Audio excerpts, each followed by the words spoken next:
À 10 h du matin, je pars travailler à la ferme jusqu'à 18 h. Ensuite commencent les travaux ménagers. Il faut s'occuper des enfants, préparer le dîner. Puis on mange le repas et c'est l'heure d'aller se coucher.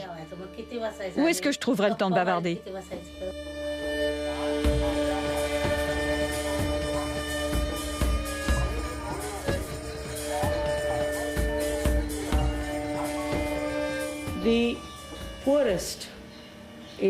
Les personnes les plus pauvres en Inde sont issues des plus basses castes. Autrefois, on les appelait les intouchables.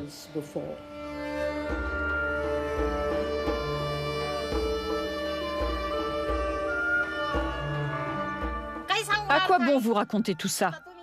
Vous me demandez ce qu'est ma vie. Et quand je me mets à y penser, ça ravive un feu à l'intérieur de moi.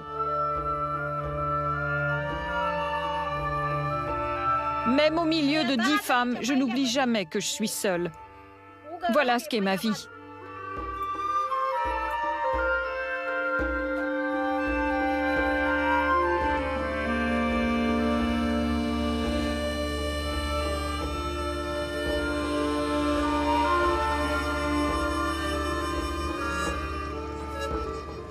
Aux yeux de la société indienne, les Dalits ne sont pas des êtres humains. Ils ne sont pas considérés comme tels.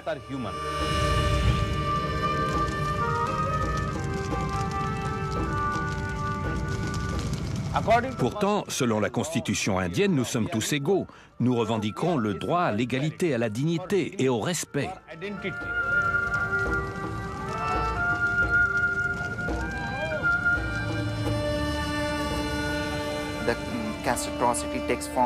Les atrocités liées à la discrimination prennent des formes invisibles. Même si votre niveau d'éducation vous permet de vous élever économiquement ou d'obtenir un poste officiel, on continuera de vous mépriser.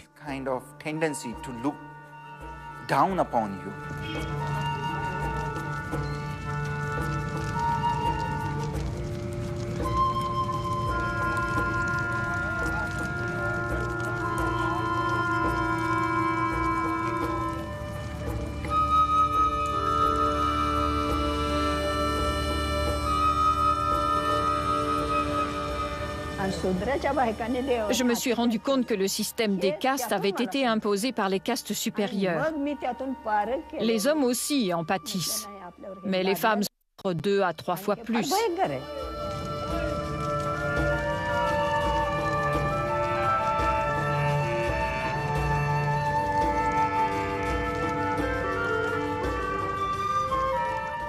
De plus en plus d'Indiens se convertissent au bouddhisme, pas seulement dans le Maharashtra, mais dans tout le pays.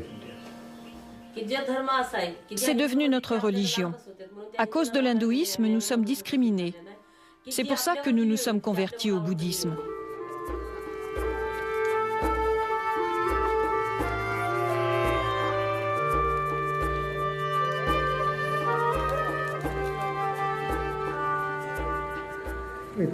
Nous pratiquons le non-attachement aux opinions. Si vous considérez que votre croyance se fonde sur la vérité absolue, vous n'avez aucune chance d'aller plus profond ni plus loin.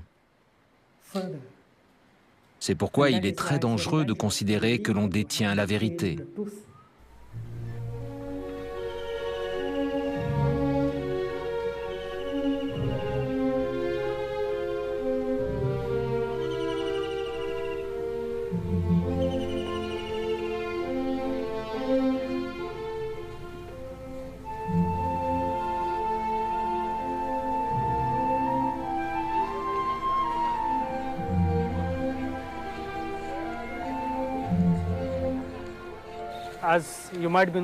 Il existe plus de 6000 castes en Inde.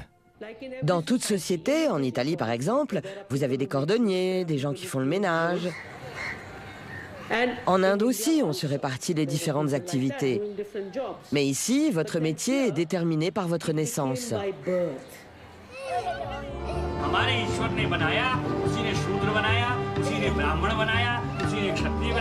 उसी ने विधान बनाया, उसने कहा कि देखो ये काम इसको करना है, ये काम इसको करना है। शूद्र जाति मिली क्यों? स्त्री जाति मिली क्यों? काला रंग हुआ क्यों? गोरा रंग हुआ क्यों? ये सब हमारे यहाँ जन्म जन्मांतर के कर्मों का फल है।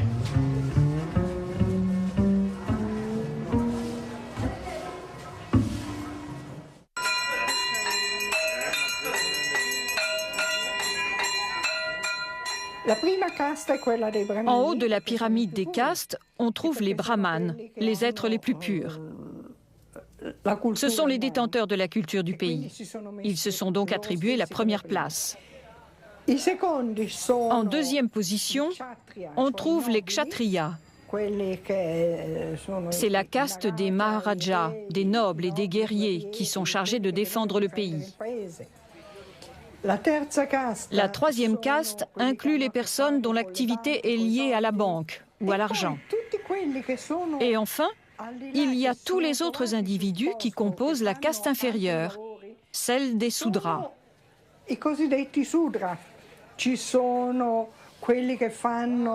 On y trouve différents corps de métier, les serviteurs, les paysans. Et au tout dernier degré, les préposés aux tâches les plus impures. Comme par exemple les barbiers-coiffeurs ou ceux qui lavent le linge.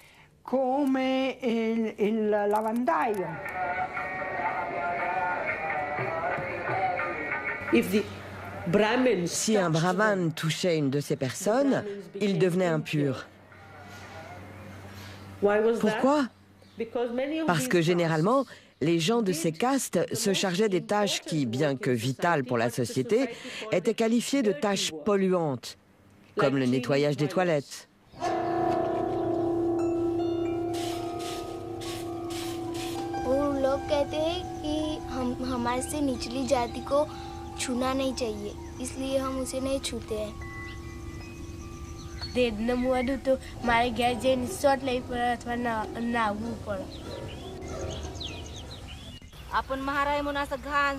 Être dalit ne veut pas dire être sale. Même en haillons, nous restons toujours propres.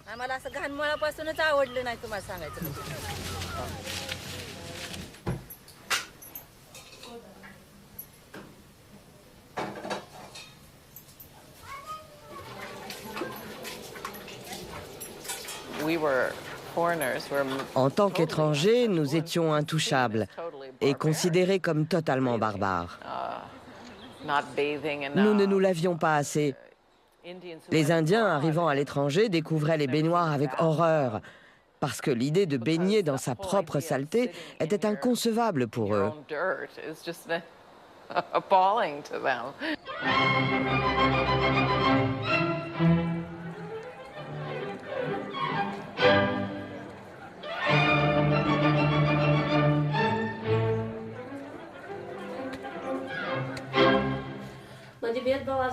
Voilà comment ça se passe. S'ils veulent nous donner quelque chose à manger, ils nous le jettent. S'il y a une flaque d'eau dans une cour et qu'on marche dedans, alors la cour est polluée. Ils utilisent de l'urine de vache pour la purifier. On doit tenir nos chaussures à la main. Si quelqu'un arrive en face, on doit couvrir notre tête avec notre sari. Il nous est interdit de le regarder dans les yeux, qu'on soit un homme, une femme ou un petit enfant. On doit montrer du respect.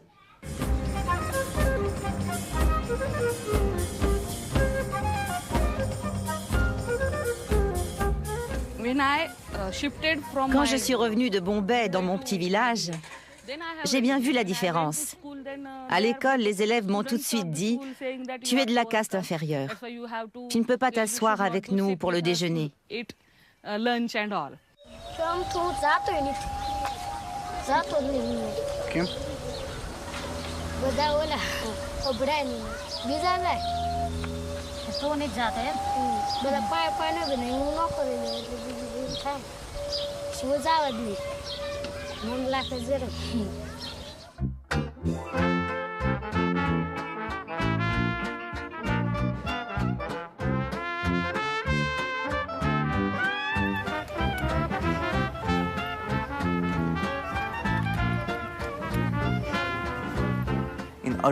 Au début des années 1920, on a vu émerger un leader visionnaire en la personne du docteur Ambedkar.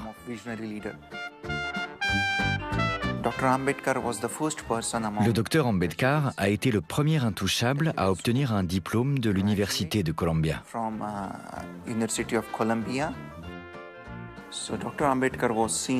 Il est donc naturellement devenu un modèle pour toutes les victimes du système des castes.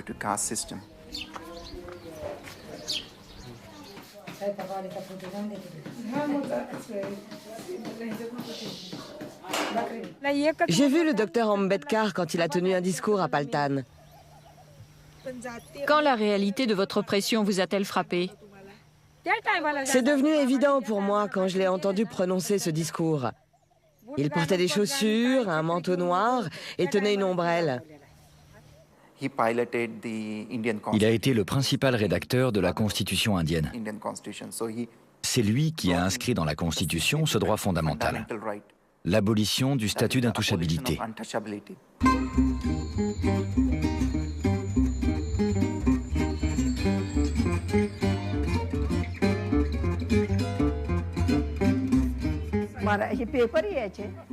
Le centre social recevait 2 journaux quotidiens. Dès que quelqu'un qui savait lire se trouvait là, il en faisait la lecture pour tous.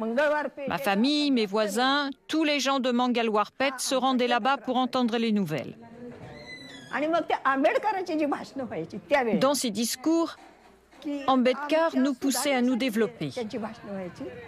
Ne vivez pas dans la saleté, ne mangez rien de répugnant, travaillez, faites des affaires, éduquez vos enfants, filles et garçons. Les filles aussi doivent pouvoir apprendre. Et nos dirigeants locaux nous ont ouvert les portes des écoles.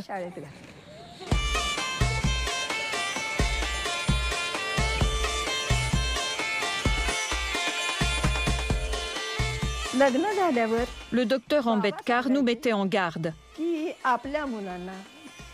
Si vous n'avez aucune qualification, si vous n'avez appris à exercer aucun métier, que ferez-vous après le mariage?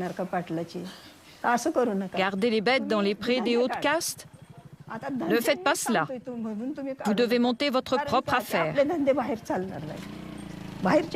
Et si les autres ne sont pas prêts à acheter vos produits, eh bien, vous n'avez qu'à les vendre au sein de votre propre caste.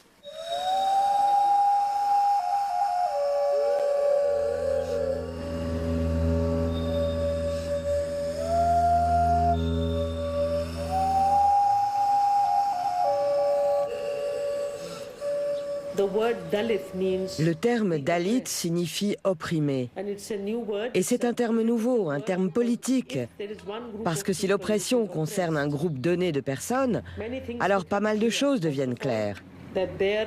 Et en premier lieu, que leur pauvreté ne découle pas d'une volonté divine, mais bien de l'oppression. Et puis, s'il y a un groupe opprimé, c'est qu'il y a un oppresseur.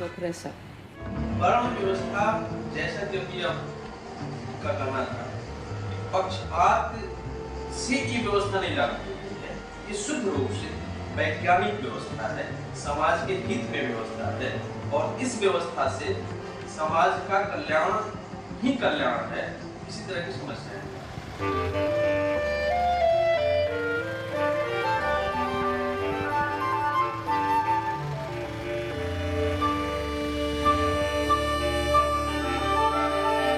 First of all, il faut savoir que c'est illégal. Une personne se livrant à des discriminations fondées sur l'intouchabilité peut être emprisonnée.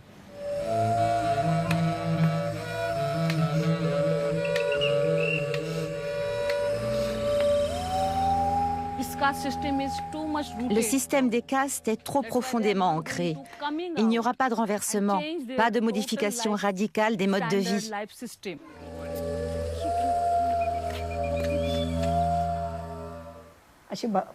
Il est devenu évident pour moi que je devais faire quelque chose. J'avais ouvert un magasin où je collectais des livres avec le papier à mettre au rebut. Je me suis mise à mettre les mots bout à bout et à lire. J'ai commencé à obtenir des réponses aux questions que je me posais et je me suis lancée dans l'écriture d'un livre intitulé « Notre vie ». Nous nous efforçons de faire admettre que ce système sociopolitique d'exploitation n'est pas le fruit de la volonté des dieux. Il a été inventé par les hommes. Et même s'il est vieux de 3 millénaires, il est du ressort des hommes de le remettre en cause et de l'abolir.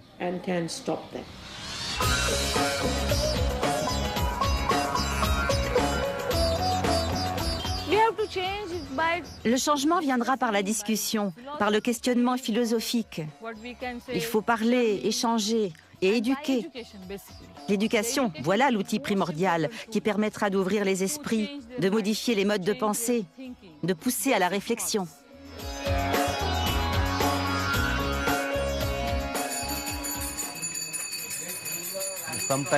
Il m'arrivait d'aller à l'école, mais je faisais aussi divers travaux. En menant ainsi de front études et travail, j'ai pu obtenir des diplômes dans les domaines des sciences politiques, de l'action sociale et du droit.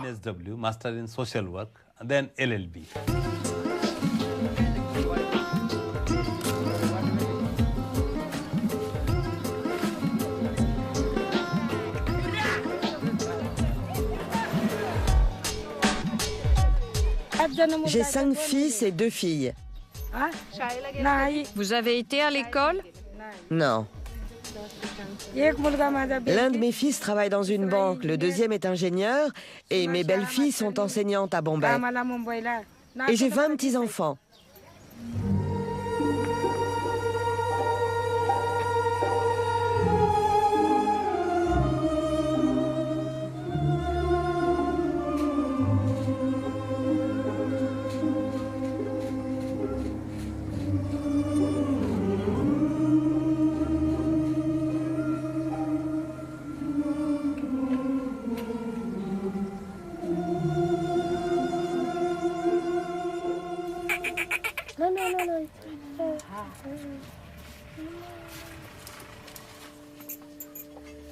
Dis, espèce de folle, il n'y a que toi qui manges là.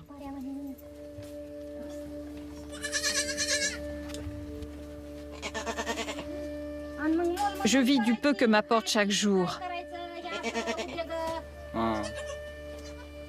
C'est mon seul moyen de subsistance.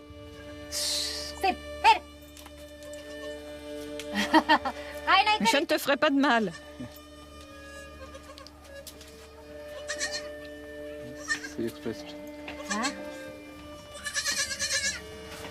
Mon Dieu, mes articulations me font souffrir maintenant. Je ne peux plus faire de tâches fatigantes. Je dois me contenter de ce que me rapportent ces quelques chèvres. J'ai tout appris des pauvres. Ce sont eux qui ont été mes professeurs.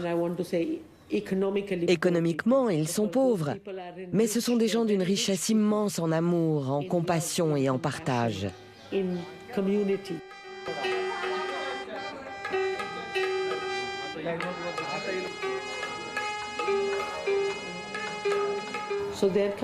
Leur culture est riche, leur musique également.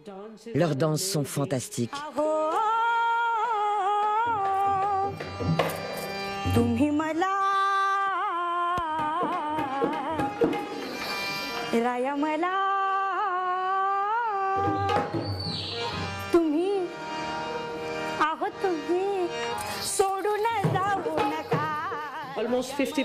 Près de la moitié de ces gens étaient illettrés quand j'ai commencé à travailler auprès d'eux. Il fallait autre chose. Alors je me suis servi de la musique pour faire passer le message à ceux qui ne savaient ni lire ni écrire.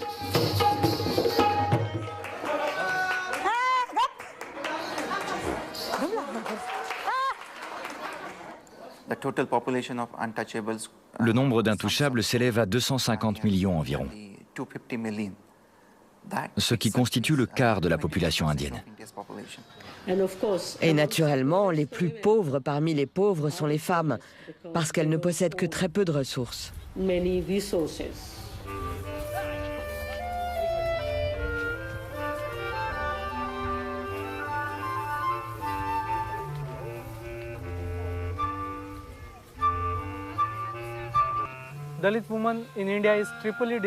Les femmes dalits sont 3 fois discriminées.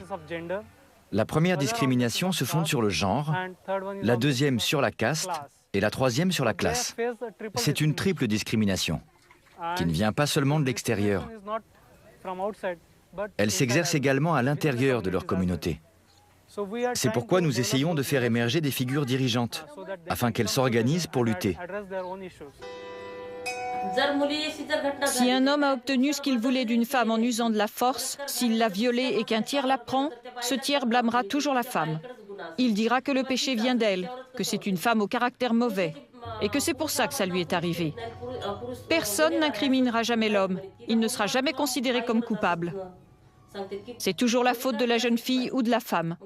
Quel que soit le crime, c'est toujours la femme qui est à l'origine du péché.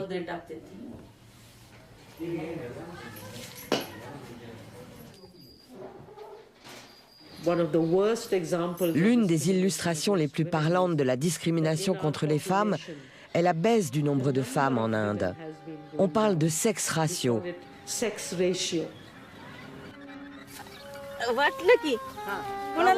Le mieux, c'est d'avoir un garçon. Voilà ce que pensent les gens.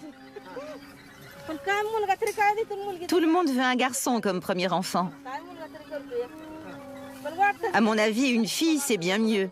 Mais avoir un garçon reste le souhait de tous.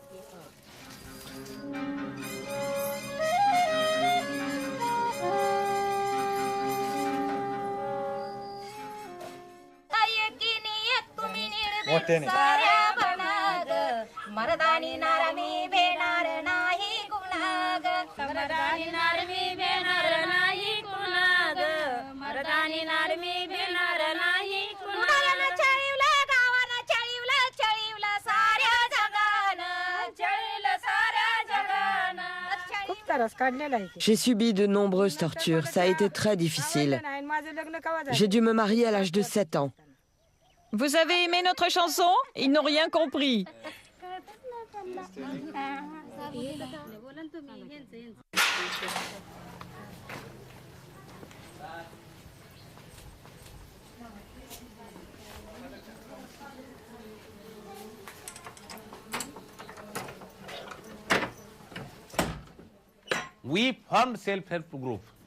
Nous constituons des groupes d'entraide autonomes, éloignés des structures étatiques. Au sein de ces groupes, nous travaillons au renforcement des droits humains, de la dignité humaine, des droits des Dalits et de l'égalité hommes-femmes. Aujourd'hui, nous avons ces groupes qui nous aident au quotidien. C'est un soutien précieux pour les familles pauvres. Toutes se rassemblent pour leurs droits. Des gardiennes de chèvres aux couturières, en passant par les travailleuses manuelles et les employés de commerce.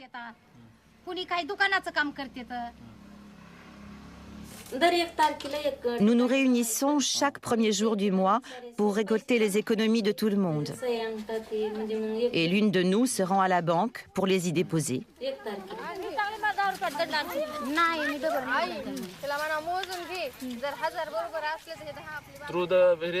Durant ces réunions, nous disons aux femmes que déposer leur économie à la banque leur permettra d'augmenter leur pouvoir au sein de leur famille et de la société. Avant, nous n'avions pas de quoi nous nourrir. Je vivais dans une hutte de chaume. Mais ça a changé. Aujourd'hui, nous avons de quoi vivre convenablement. On n'a plus peur de sortir. On va jusque dans le district de Bid. On ne craint plus d'aller à la banque, ni même au poste de police ou au tribunal. On ne nous dit plus rien aujourd'hui. On peut aller partout.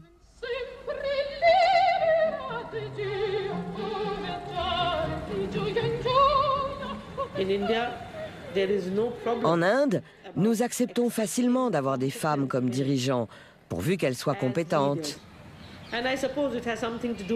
J'imagine que c'est lié à l'hindouisme, qui présente de nombreuses déesses. Par exemple, jusqu'à il y a peu, le plus grand État du pays, l'Uttar Pradesh, était gouverné par une femme dalit, Mayawati Kumari, une femme dalit célibataire. De même, le nouveau président de l'Inde a succédé à une présidente. Et à la tête du plus grand parti indien, on trouve une catholique d'origine italienne. Mais parallèlement à cela, les femmes continuent d'être largement opprimées, privées de leurs droits et de leur dignité.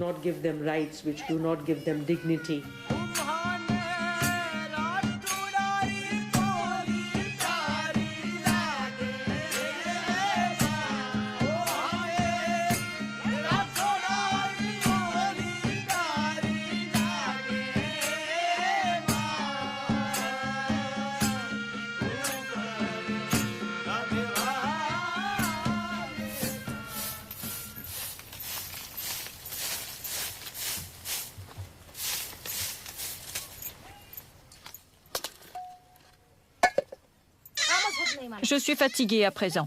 J'ai travaillé dur toute ma vie. J'ai effectué toutes sortes de tâches pénibles. J'ai sué sang et eau pour survivre. Pour moi, les femmes dalits sont bien plus libres que les femmes des classes moyennes ou, disons, moyennes inférieures. Pourquoi est-ce que je dis ça? Parce que les femmes dalits sont de grandes travailleuses, depuis des générations. Si je travaille plus dur que mon mari, il sera content et bien disposé envers moi.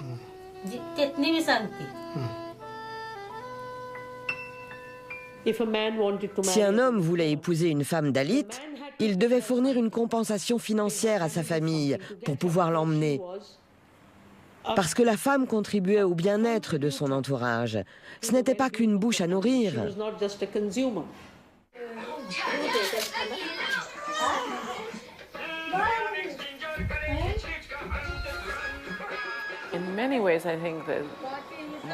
Les sages-femmes les plus formidables que j'ai rencontrées sont très sûres d'elles. Elles ont conscience de leurs valeurs et des contraintes auxquelles elles doivent constamment faire face. Le domaine des sages-femmes, c'est le corps, c'est la sexualité et le sang, toutes ces choses. Et c'est justement cela qui les assigne à cette condition d'intouchable. Parce qu'au moment où elle donne naissance, la femme est réputée impure. Qu'elle soit brahmane ou dalit, la tradition veut qu'elle se trouve dans un état d'impureté.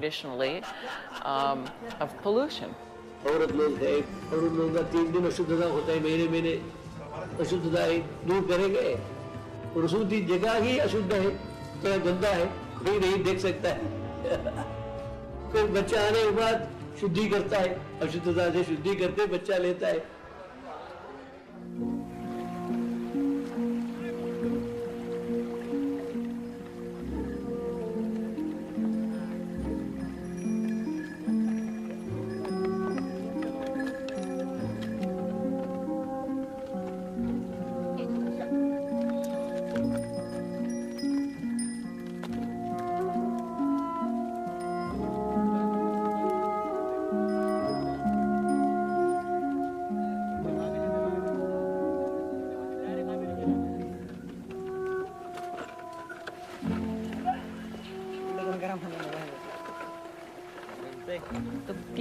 Le concept de pureté dans le système des castes est quelque chose d'atroce.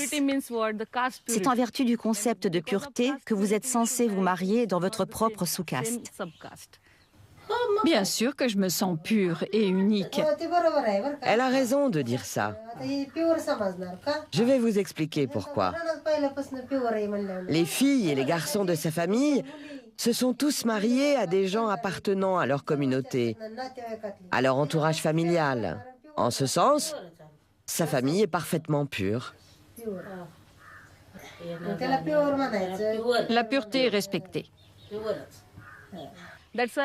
Il faut appliquer ce que le docteur Ambedkar a toujours prôné, à savoir le mariage intercaste. De cette façon, le système se délitera de lui-même.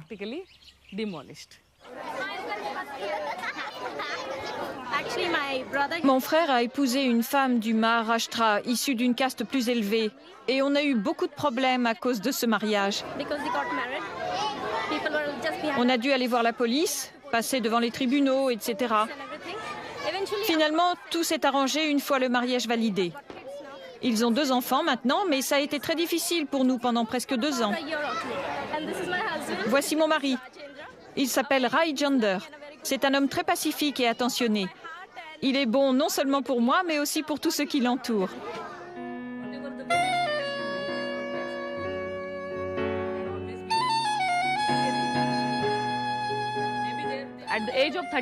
Je me suis mariée à 34 ans, ce qui est trop tardif selon les critères indiens.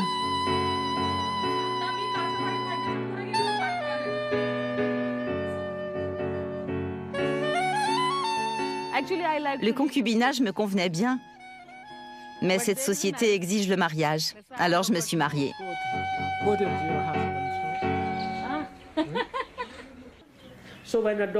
Quand une fille se marie, sa famille doit fournir une dot. Ça peut être une somme d'argent, une voiture, un scooter, peu importe. La dot est considérée comme due. Et si la famille de l'homme se sent flouée, elle peut torturer la jeune fille. Parfois, elle la pousse au suicide. Parfois aussi, elle est assassinée.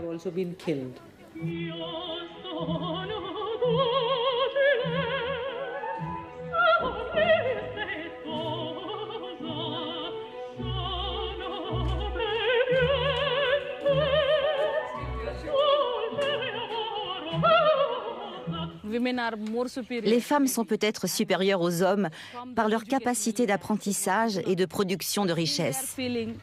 Pourtant, elles continuent de se sentir inférieures. Le progrès se fera par l'évolution, pas par la révolution.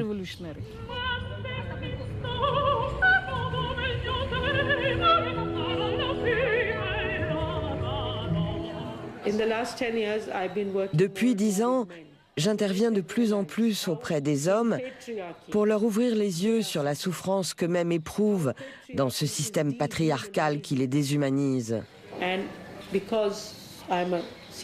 Aujourd'hui, le privilège de l'âge et mon activité au sein des Nations Unies m'autorisent à animer des séminaires réunissant divers dirigeants, parfois aussi des parlementaires, prêts à aborder personnellement la question du genre, à s'exprimer sur leur propre famille, sur leur vie privée. Lorsque les femmes sont opprimées, elles ne sont pas les seules à souffrir. La famille, la communauté et la nation tout entière souffrent.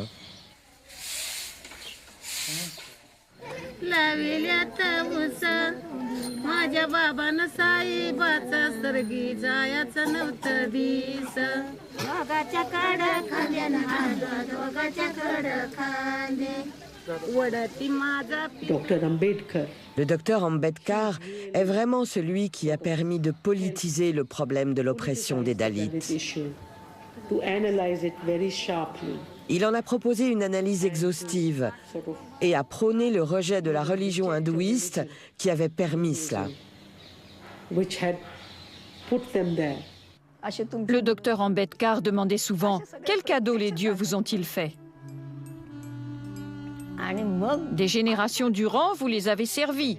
Et que vous ont-ils apporté?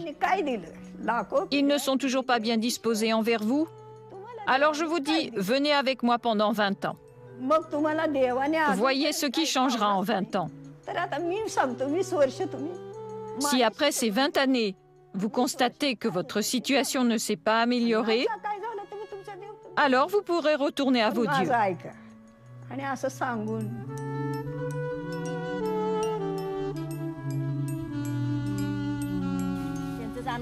Venez dans nos maisons, venez voir si les dieux s'y trouvent.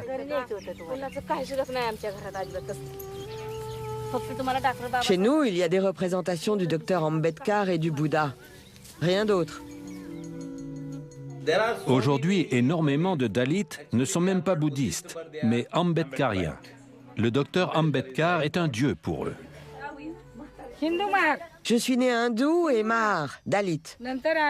Mais nous avons embrassé le bouddhisme avec le docteur Ambedkar à Nagpur. En 1956, le docteur Ambedkar s'est converti au bouddhisme. Il y a eu une grande cérémonie publique au cours de laquelle des millions et des millions de gens ont été convertis.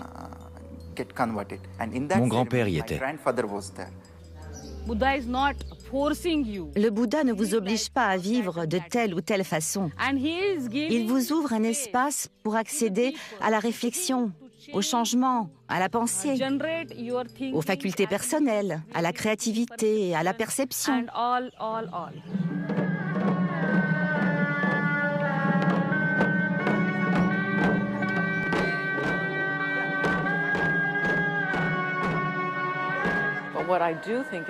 Il est intéressant, à mon sens, d'observer la progression incroyable du bouddhisme en Inde aujourd'hui. On assiste à un véritable renouveau.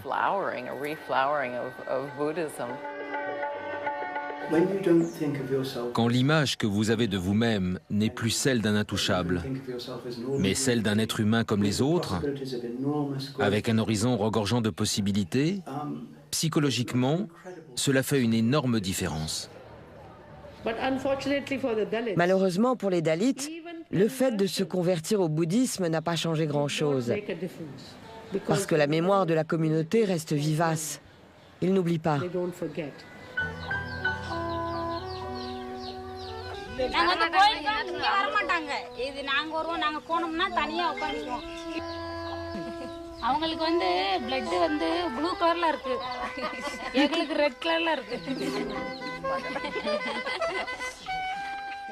Qu'ils soient bouddhistes, hindous, chrétiens ou musulmans, ils restent Dalits avant tout.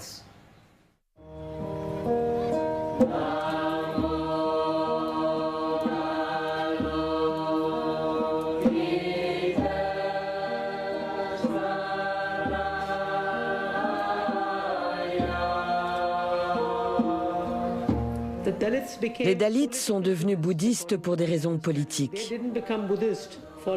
Selon moi, la spiritualité n'avait rien à y voir. C'est la raison pour laquelle le cheminement spirituel des Dalits bouddhistes ne s'est en rien développé. Nous avons décidé d'ouvrir un centre de formation et d'y accueillir des gens de tout le pays.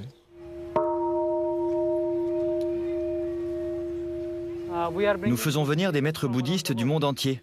Aujourd'hui, le vénérable Thich Nhat Hanh est ici. Il y a 2 ans, c'était sa sainteté le Dalai Lama.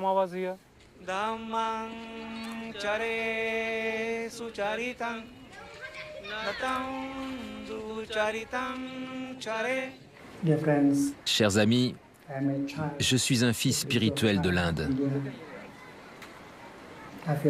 Je tiens à exprimer ma reconnaissance pour les trésors de spiritualité de ce pays et de ses habitants. Je sais que si le peuple indien se donne le temps de retrouver ses racines spirituelles, l'Inde deviendra une puissance de paix au sein du monde.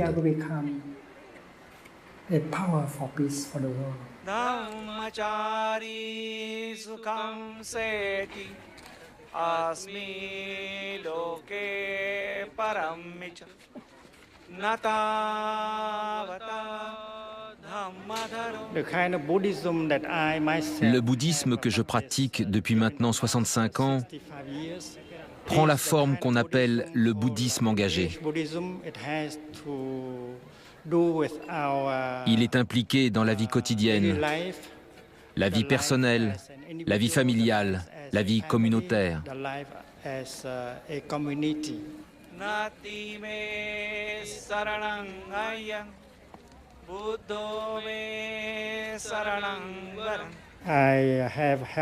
J'ai participé à la formation au travail social de nombreuses générations de moines, de nonnes et de médecins laïcs.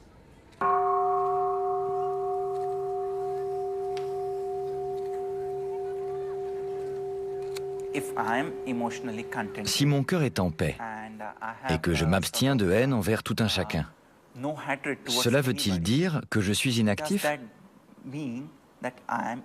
Pas du tout. On dit qu'un esprit bien entraîné peut être vecteur de grande joie.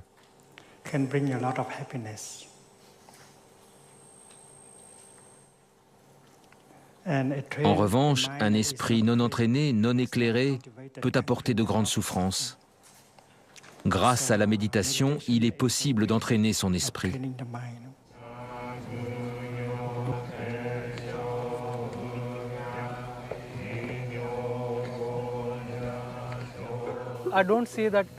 Il ne faut pas croire que la méditation consiste à s'asseoir sur un joli coussin pour rêver d'un monde merveilleux. Pratiquer le bouddhisme, c'est s'engager auprès des gens.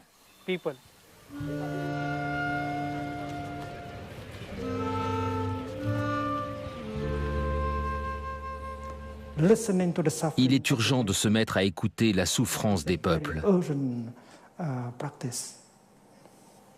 Croyez-vous que nos dirigeants politiques en soient capables? Croyez-vous qu'ils le veuillent? Ils viennent me chercher uniquement pour obtenir ma voix. Je t'en prie, vote pour moi, ma sœur. C'est tout ce qu'ils veulent.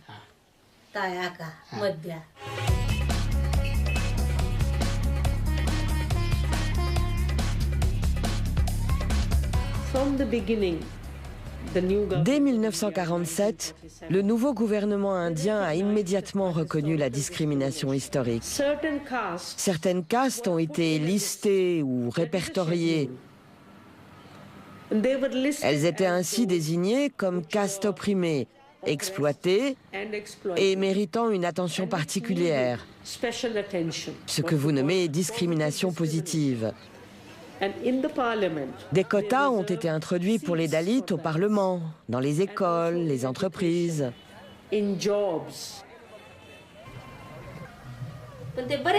Tellement de riches ont tout. Et les pauvres, eux, n'ont rien.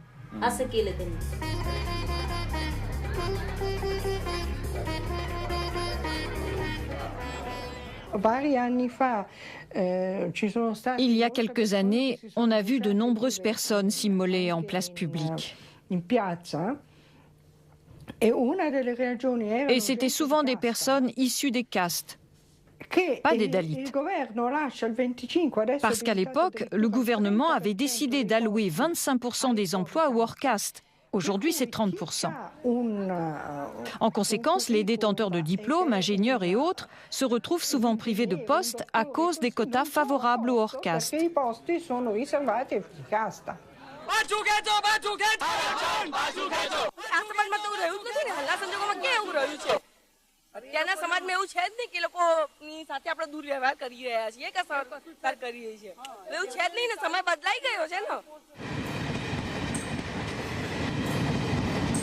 અમે જતા અહીંયાથી નીકળીએ એટલે તરત જ પેલા ઊભા થઈને જો ઊભા કદાચ ના થાય તો કોઈ જોડીઓ હોય અમારી જોડે પ્રથમ મર્યાદા સાચવતા આવડે છે શીખવાડવાનું કઈ ના આવવાનું એટલે પહેલાથી જ ઊભો થતો હોય કોઈ એનું જ કારણ એક જ દરબાર આવી છે આટલું એમ નામ બી કવિ જુઓ પહેલાથી ડરાલો એ ડર હજુ સુધી અમે જાણી હજી sir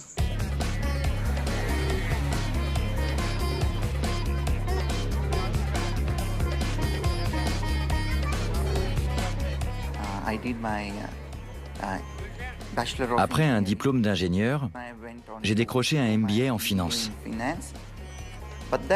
Mais finalement, j'ai renoncé à ce solide plan de carrière. Et j'ai cherché à entrer en relation avec des organisations qui me permettraient de travailler sur ces problèmes. En ce moment, nous nous occupons d'un de ces cas d'atrocité de caste. Parfois, lorsque des Dalits se trouvent sur les terres d'un riche propriétaire, ceux des castes supérieures exigent qu'une femme Dalit couche avec eux. Nous, Dalits, nous nous y opposons. Et c'est alors qu'a lieu l'atrocité. Des hommes des castes supérieures se rassemblent en grand nombre pour attaquer un village Dalit. Ils brûlent les maisons et instaurent un boycott social. C'est-à-dire qu'ils organisent des réunions avec tous les villageois issus des castes supérieures où ils décident de ne plus rémunérer les Dalits, de ne plus les faire travailler leurs terres, de ne plus les accepter dans leurs magasins, de leur refuser l'accès à l'eau.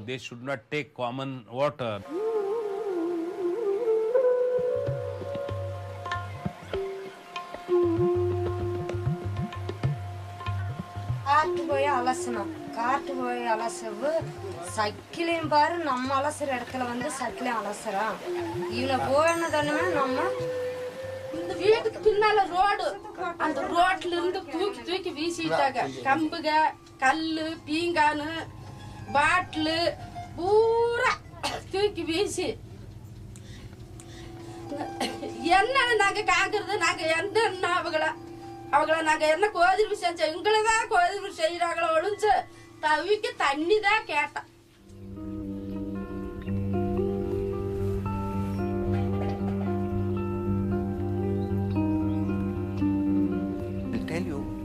Je vais vous raconter une atrocité de caste. Une famille de 4 personnes vivait paisiblement dans un village appelé Karlangi. Un jour, la mère, Sureka, a pris le parti d'un de ses cousins contre la police, en confirmant qu'il avait été victime de violences exercées contre lui à cause de son statut de Dalit. Les villageois lui en ont gardé rancune et ont décidé en représailles d'assassiner toute la famille.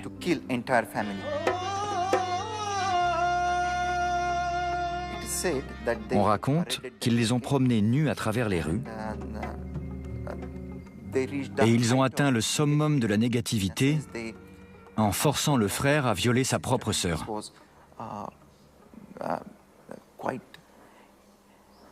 C'est vraiment terrible une chose pareille.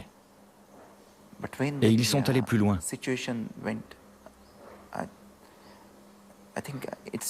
C'est très douloureux pour moi d'en parler, encore maintenant. Ils ont tué la fille, Priyanka. Ils ont tué la mère, le frère aveugle et un autre frère. Ils les ont massacrés à coups de bâton et de chaînes.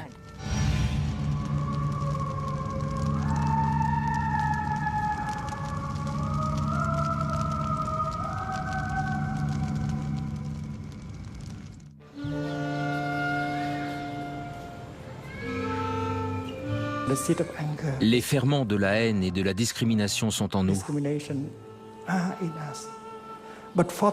Mais fort heureusement, les ferments de la compassion, de la clairvoyance et de la non-discrimination trouvent aussi leur place en nous.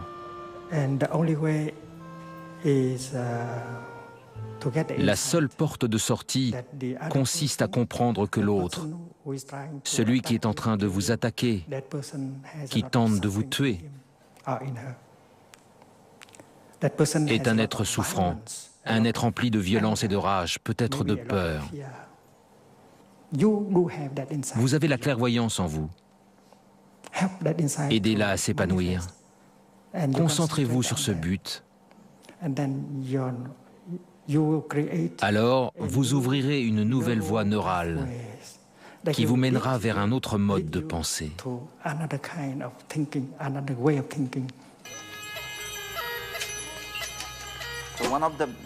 En vertu de la loi relative à la prévention des atrocités, un village entier peut être puni s'il s'est livré à des barbaries discriminatoires. Mais cette loi n'a pas été appliquée une seule fois dans l'histoire du Maharashtra. Cela vient principalement du fait que la plupart des personnes censées appliquer cette loi sont issues des castes supérieures. Même les médias locaux refusent de couvrir ce genre d'événements.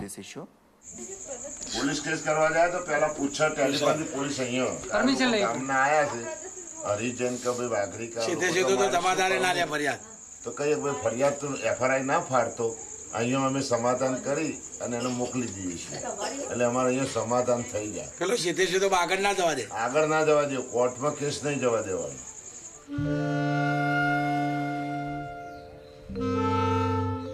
Practicing meditations help us a lot. La méditation nous aide à appréhender les drames comme le massacre de Karlangi ou les situations violentes comme par exemple l'assassinat sauvage d'un de nos collègues.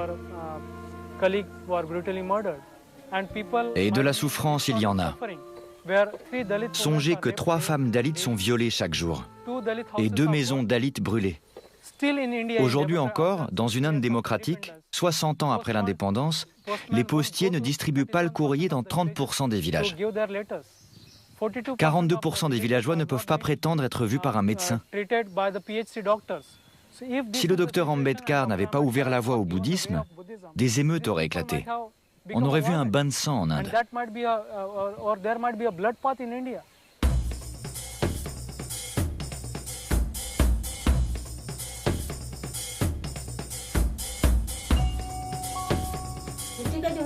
L'enfant à naître joint ses mains et prie les dieux de lui donner la vie. Et à peine né, il s'écrie « Pourquoi m'avoir donné la vie ?»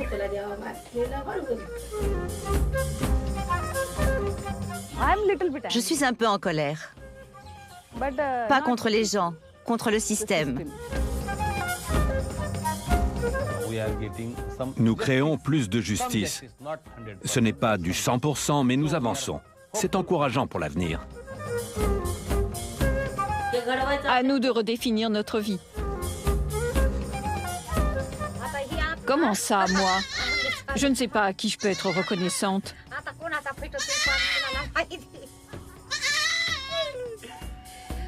Disons que je suis reconnaissante à la famille royale de Kolhapur.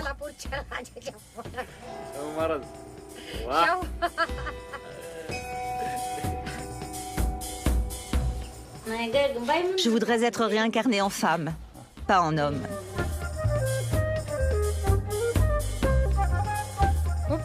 Merci d'être venu pour nous entendre parler de notre passé. C'était très agréable. Ça m'a beaucoup plu.